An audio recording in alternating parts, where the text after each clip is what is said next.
বছরের পর বছর ধরে অমীমাংসিত তিস্তা নদীর পানি বণ্টন ইস্যুটি।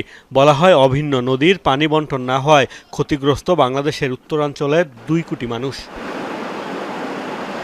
ক্ষমতাচ্যুত প্রধানমন্ত্রী শেখ হাসিনা পালিয়ে যাওয়ার পর দেশে গঠিত হয়েছে অন্তর্বর্তী সরকার। নতুন সরকার দায়িত্ব নেয়ার পর আবারও আলোচনায় ভারত বাংলাদেশের মধ্যকার অমীমাংসিত এই পানি বণ্টনের ইস্যুটি।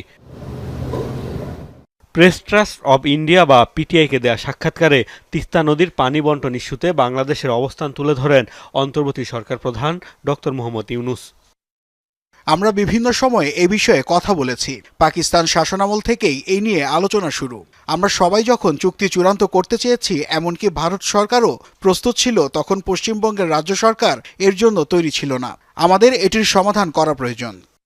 থমকে থাকা সেই চুক্তি করার আগে অবশ্য তিস্তার পানির পরিমাণ নির্ধারণের তাগিদ দিয়েছেন ডক্টর ইউনূস।